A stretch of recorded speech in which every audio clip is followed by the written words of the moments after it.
Salam değerli izleyiciler, 18 iyun 2026-cı il bugün Azərbaycanın milli qəhrəmanı Mübariz İbrahimovun şəhid olmasından 16 il ötür. Mübariz Ağakərimoğlu İbrahimov 1988-ci il fevral ayının 7-sində Biləsuvar rayonunun Əliyabad kəndində anadan olub. 2005-ci ildə Şəhid Piriyev adına Əliyabad kənd orta məktəbində orta təhsilini başa vurub və hərbi xidmətə çağırılıb. Həqiqi hərbi xidmətini daxili qoşunların en saylı hərbi hissəsinin xüsusi təyinatlı bölüyündə keçirib və 2007-ci ildə çavuş rütbəsində başa vurub. Bir müddət mülki işlərdə çalışdıqdan sonra 2009-cu ilin avqustunda yenidən gizli rütbəsində hərbi xidmətə qayıdıb və daha sonra könüllü olaraq cəbhə bölgəsində hərbi hissələrdən birində xidmətini davam etdirib.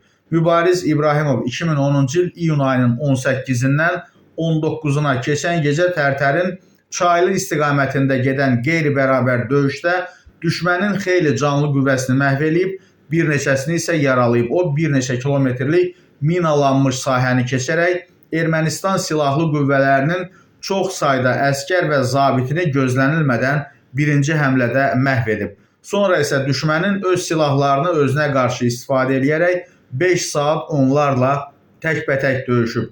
Düşməni ağır itkilərə məruz qoyub onların zəif cinahlarını üzə çıxarıb. Azərbaycan döyüşçüsü səhər saatlarında qeyri-bərabər döyüşdə şəhid olub.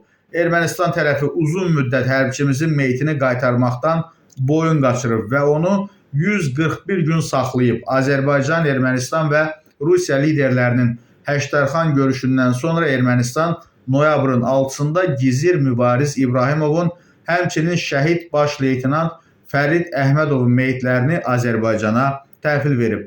2010-cu il noyabrın 7-sində Müdafiə Nazirliyinin Təlim-Tədris Mərkəzində Mübariz İbrahimovla vida mərasimi keçirilib. Mübariz İbrahimov 7 noyabr 2010-cu ildə 2-ci Fəxri Xiyabanda dəfn olunub. İgidimizin göstərdiyi rəşadət dövlətimizin başçısı Ali Başkomandan İlham Əliyev tərəfindən yüksək qiymətləndirilib.